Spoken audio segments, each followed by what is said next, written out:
This your boy Donnie Fresh, and I just jumped off the porch with Dirty Glove Bastards. I've been on, I'm talking real hurt. I've been on drink, I've been doing drugs, I just need. All right, so we got Donnie Fresh off the porch with us today, man. How you feeling, bro? Feeling real good, man. Blessed to be here. It's crazy, man, because I watch y'all every day. And now I'm here, man. Yeah, so you made it, man. I'm blessed, bro. For real. I appreciate that, man. For real. All right, you doing anything else here in Atlanta during this trip, man? Or what else you got planned? Just a lot of studio sessions right now, man. After this, probably hit the mall and studio sessions. That's it. Okay, that's what's up, man. All right, so originally from New Orleans, right? Right, yeah. 7 Ward, off Okay. Allen and Miro. Yeah. Yeah. So did you grow up there or did you grow up in Houston? I grew up in New Orleans. Okay. I grew up in New Orleans. My mom and them, she grew up in the 7 Ward. My pop's from the night. So I grew up most of my life out there. Katrina hit in 05. Then we came to Houston, which was like a big change because it was just a different atmosphere at that time. Because I ain't think like the way it was, like New Orleans wasn't really accepted in Houston. So it was like a lot of tension. So we wound up moving back. Okay. So yeah. So I was back and forth. I think fifth grade. I wound up getting in trouble, and my mom wasn't having it. She wasn't having it. It's very easy to get in trouble out there. You know what I'm saying? Like especially if you, like even if you're not even looking for it, it'll find you. You know what I'm saying? So yeah, she took me back. Oh yeah. She took me back to Houston, man. Okay. You still live in Houston today? Or Yeah, I still live in Houston today. Okay. I kind of made it home.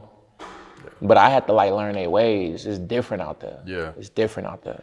Yeah, because New Orleans is kind of like it's got its own culture. Right. It's right. like its own little Right. country there, Right. you know what I'm saying? Most definitely. Like people out there is way different from Houston. Like people out there just talk to you. You know what I'm saying? Like they'll just talk to you and have a conversation with you, and it's cool. Out in Texas, ain't nobody really doing that.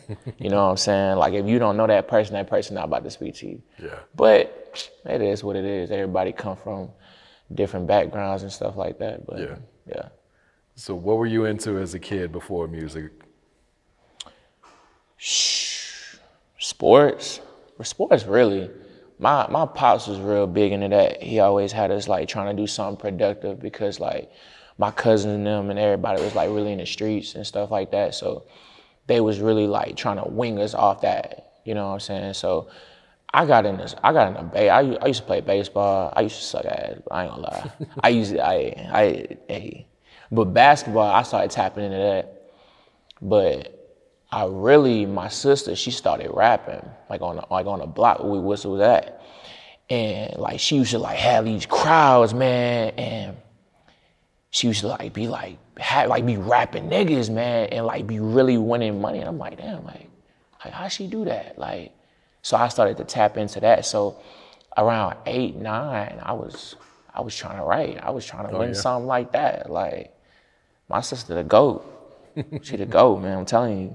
Like she the reason why like I really got this far. Like, cause I talk to her every day and she'll always tell me like, just keep going. Like do what I couldn't do. Like do it. Cause I know you could. Cause like we done made it this far. She like, man, don't stop. So. Yeah. Did you end up going to college or what'd you do after school? Nah, I didn't go to college. College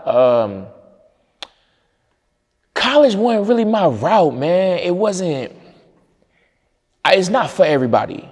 You know what I'm saying? Like school wise, I wasn't that guy. Like I was the guy like in the back cracking jokes and like trying to paying people to do my homework and shit. I wasn't really trying to do it.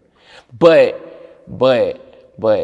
like I thought about it, but it just was like, why waste money when I knew I wasn't gonna put my all into it? So I started really taking music serious because my mom was like, either you get a job, which I wasn't about to do that, because everybody not built for it. You know what I'm saying? And I always believed in, if you got a dream, then go get it. You know what I'm saying? Like I was always built and taught to, like if you got something in your head, it could be real.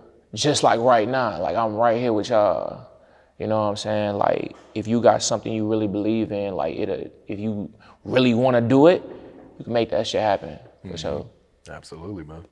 And you also play the guitar and piano? Yeah. I taught myself how to do all that shit being bored. You know yeah? what I'm saying? Yeah, man. Like, cause I ain't wanna like when I started doing music, I grew up on like that Cash Money, No Limit, you know, movement, and then what they was doing. And so like, I used to like what they did because it was like I was learning from P on a business side because like I started early, like really just watching YouTube videos, really doing my homework.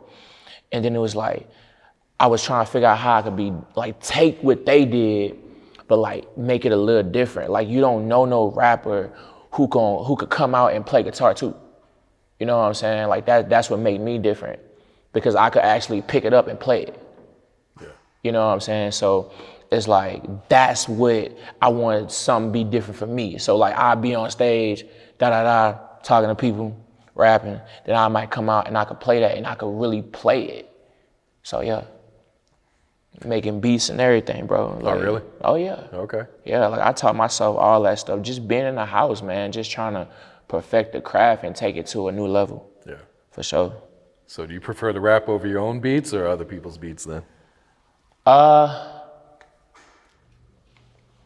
There's a couple producers that I really mess with. I mean, my beats cool. I like my beats. I like my beats, but there's a couple like I think Ant Chamberlain. I'm real cool with him. I think he in Atlanta too. He real cool. He produced one of my my biggest records right now. Truth is, but like I mess with his beats heavy. So yeah, I'll probably jump on one of his beats or something like that. Okay. Yeah. So what's the message in your music? My message in my music is that I deal with a lot of pain, and I know like I'm not the only person across the world that's dealing with it. You know what I'm saying? So it's like every time that I make a new record, I always tell the truth. I always come from a sincere spot. So it's like I want people to know that it's okay to be in pain. It's okay to be hurt. It's okay to deal with mental health. You feel me? Like it's okay to feel like, you know, you just down, but it's also like a light at the end of the tunnel where like if you keep going, like you could make it out. Like you could, you know what I'm saying? I want people to know like even when you look at me, and I get this all the time, like I actually just was in the mall and I was talking to this kid because he had wanted a picture, but it was like he also was like talking to me about like mental health and whatnot. And I really sat down and I talked to dude because it's like I take that shit serious. You know what I'm saying? Because I suffer with depression. So it's like I want people to know, like, even me, you know what I'm saying? Like, you look at me and you think, like, shit cool, but, like, I go through life just like y'all, too. You know what I'm saying? So my message was just really, like, just to embrace who you are. Don't gotta pretend. You know what I'm saying? If you suffering, suffer, like, you know what I'm saying? But build from it, learn from it, get help, you know what I'm saying? That's my message. Yeah, I feel that, man. All right, so you got this new project, man, the Tales of Motel 6. Yeah. Explain that title first off, man. Oh, man, I'm gonna keep it honest with you, man. It was like back in like 7th grade. I was messing around with this girl, and she was a little older than me. But yeah, like some nights we would just dip off like to Galveston and had like a little Motel 6 stuff. Like, and it wasn't even like just nothing crazy going on. Like sometimes like we would just talk. But she was so different. I don't want to say weird. She was different. She was different. So like when we was talking about the album, I wanted something that was gonna stick to people. You feel me? Like when I said it, my manager, she was like, oh yeah, that's it. That's the one. That's the one. So I was like, okay. And it's like everything in the album, if you listen to it top to bottom, I'm telling you a storyline of what happened, why that album cover is the way it is. Cause I had a lot of people ask me, yo, who on the end of that gun? Who is that? Who is that girl in the background? You know what I'm saying? All that was true shit. It was true shit, man. And it was just like, that's the Tales of Motel 6. Like, Yeah, I wanted to ask you about that artwork, man. Can you give us some insight on that, man, for people who may not have heard the album yet? The artwork, man. Okay. On the internet, Gun was my friend, but he was also setting me up with, like, he was setting me up with her, but she wound up falling for me, which was a true story. And he didn't like that. And I wound up getting caught up one day. I did. You know, but gladly nothing happened. Like, but yeah, that shit was crazy. Shout out to her though. She cool though. She's still cool. You got this song with Lil Flip and Elevator J, man. How'd that come about? Wow, okay. I'm gonna tell you right now, man, Flip, I went on tour with Flip, man. Flip, one of the most humblest guys I ever met. He actually made me like work. You feel me? Cause he came from that old school era. So like when I was like trying to talk to him, he didn't even talk to me at first. I had to like earn that shit. So like, when I had heard the beat, and when I had heard it, I was like, man, I need something with a legend. Like I need something for the city, something that people could gravitate to, something that the people with the swingers could drive, something people could just ride around and just listen to it and just feel it. So me and Elevator J, we had a relationship through Sean Cotton off Say Cheese. So we was talking like about doing a record for like a long time, but we never got that opportunity. Either he was busy or I was busy.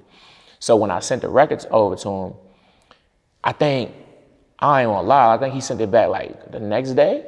He sent the hook back quick. I was like, bro, I need you on this hook, because he had that country accent. You know what I'm saying? I was like, Houston, bro, they gonna rock with that. Like I already knew they was gonna rock with it. So soon he did it, he sent it back, because I wrote the hook out, but he like switched it up and like added his little slang to it. And I told him, I said, bro, be creative, do your thing on it.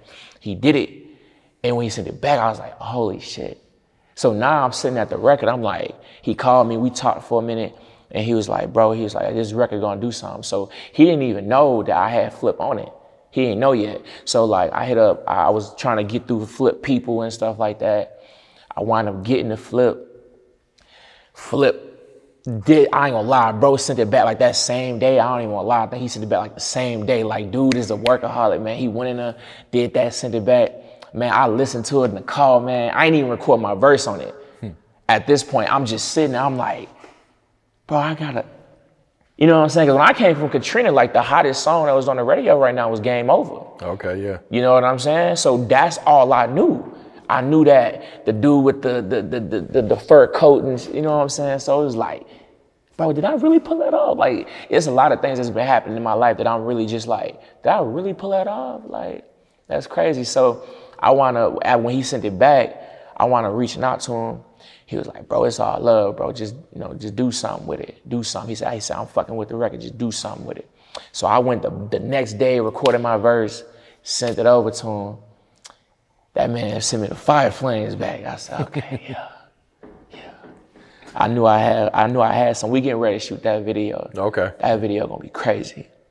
I already talked to bro about that. Like, it's gonna be crazy. So what was it like touring with him too? Touring with him was crazy, cause like I went on tour with a guy named Freon, and Freon was signed to Flip at that time period. So this was my first time ever on tour or anything like that. So I'm coming from just making music to like jumping on tour. So it was like when I met him, I like, you know, you can't act like a fan, but you like in your head you kind of like, damn, that's bro. He hopped out the Phantom. I knew it was real. I said, damn. I said, that's bro right there. But he was cool. He was a humble person. Like, he walked in. I had a friend of mine introduce us in a good way. So he didn't think I was no fan, and then I had to, you know. So we shook hands and whatnot. But like, he wouldn't just talk to you. You had to like earn his respect. So what I did was, because I knew I couldn't talk to him, I made friends with everybody around him. I made everybody around him fuck with me. You know what I'm saying? So they was like, you know, like he's serious about his craft. So one day Cause like usually when I'm performing, he like in the back, he wouldn't even come out. But like one day I was performing and it was a good crowd. It was a really good crowd. People was feeding in, people was, you know what I'm saying? Like when I was repeating shit, they was repeating it back, you know what I'm saying? So when he saw that, I didn't even know he was watching. That was the crazy thing. I didn't know he was watching. So like when I had came off stage, he was like, yeah. He said, I saw that. He said, salute. That's what he said. And I knew from that point, I was like, okay, yeah. Like for sure, like I got his respect for sure. And then ever since that, like when I see him, you know what I'm saying? So, nah, shout out Big Bro though. Yeah, that's dope right there. What can you tell us about this song, Farewell Letter? Ooh, Farewell Letter. Farewell Letter was a song I did off my project, What Happened Last Thursday. And that record right there, that's one of my favorite records. And I'm gonna tell you why. Like, that was a period in my life where it was about my ex who was behind my back fucking my best friend, like my brother. Like I never would have thought she would have did what she did to me, but she did. And so Farewell Letter was like me basically just letting it go. Cause I realized I'm sitting here, one day I had noticed that 4 years had passed by and I was still holding on to that pain because I never made peace with them. I never made peace with them. So the whole time I'm sitting there mad and I'm sitting there like, damn, like, should I go talk to them? Should I go over there and make peace with them? Like, what would I say? How would I say it? I didn't know how to say it, so I just wrote a song about it.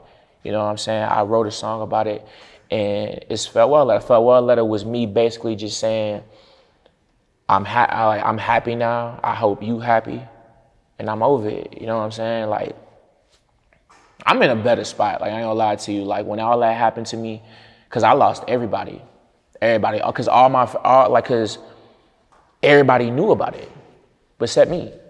You know what I'm saying? It's like, how you my brother? How you my sister? You know what I'm saying? And you knew this, and you wanted to hurt me. You know what I'm saying? So it's like, I'm blessed, man. I ain't mad at nobody these days, bro. These days, I'm blessed. I'm living my life. I'm meeting new people. More accomplishments coming my way, man. I ain't mad at nobody. But yeah, that's Farewell Letter. I got you, man. And what about Truth Is? You said this is one of your biggest records, right? This is one of my biggest records, man. And I'm gonna tell you how that record came about, man. My grandmother had passed, and we was sitting in the church, and you know, like, everybody in there, you know, my pops, all his family was crying and whatnot. And it's like, I was close with my grandmother, but I couldn't cry, which was weird. I couldn't cry, like, even I was talking to my brother, I couldn't cry, you know what I'm saying? And it didn't really hit me until later on, I guess at the repast. I don't know, for people that don't know what a repast is, where everybody go back to the house and eat and talk about good times and whatnot. It hit me then, but I wrote that song in the funeral. I just wrote, because that was the only thing I knew how to do. So I literally wrote it word for word right there. And like, it just came. Like, it just came because I knew how I felt, and I knew that I was hurting, but I couldn't cry. So I just wrote it. And when I wrote it, even when I recorded it, like everybody, like when I came out the studio, everybody was just like, that's the one. Like, that's the one. Like, I know that's the one. And like, just listening to it still, like, I could still feel it. And when I released it, people just gravitated to it. Like, bro, rest in peace to your grandma. Bro, I feel that. I lost my grandmother too. Like, how you dealing with it, you know what I'm saying? And it's like, I began to build a fan base, you know, off of that, you know, just helping people in my DM. Like, if I see you, I'm not big-headed like that. You know what I'm saying? Like, if I see you, I'm gonna hit you back. Because I want my fans to know, like, I'm just like them. You know what I'm saying? Like, that hurt me because I was close to my grandmother. You know what I'm saying? And I know, I mean, she died at a good age. She was 87. You know what I'm saying? So she's seen everybody. Like, my dad was the baby, so, like, you know, the baby is my dad older than us, so you know what I'm saying? So she's seen everything she was supposed to see. Plus I knew she was in a lot of pain. Yeah. So it's like, when she left, it was like, I didn't want it to go, but I'm glad she not suffering. You feel me? So it's like, I just wrote it. And I'm telling you, I wrote it right there. I just wrote it right there. I flew back home to Houston, recorded it the next day. Yeah. Gotta feel that, man. All right, so what is the Fresh Start Foundation? Fresh Start Foundation is a foundation that I started for people that's going through like mental health, that's, you know, that don't have like kids that don't have a good upbringing and whatnot. Like, we go to different communities. I actually partnered with Patrice Foundation, and she actually like does the same thing. So we just come together and make it one big event. You know what I'm saying? Like, we do stuff for Domestic Violence Month. We do stuff for going back to school. I'm talking about like money out my own pocket. We buying backpacks, we buying food, we setting up events for the kids. You know what I'm saying? Like,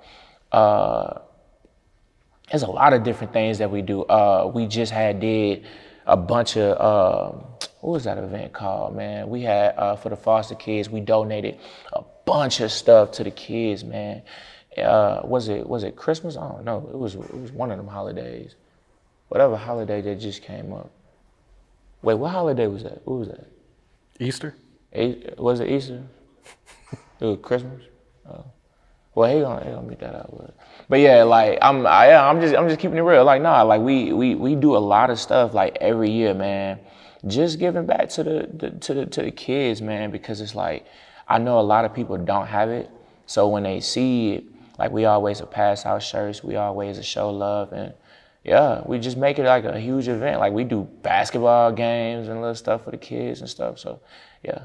Salute to you for that, man. Yeah, man. That's big right there. I appreciate that. Yeah. What else you working on, Donnie? What else is coming up, man? Right now, it's just, we're dropping a deluxe for Tales of Motel 6. Okay. We got the video for Numb, which is another hitter right there. Y'all gotta listen to Numb. Numb, we doing Slabs and Screwston, which is the one with Flip, and we got Two Lost Souls, which was the intro.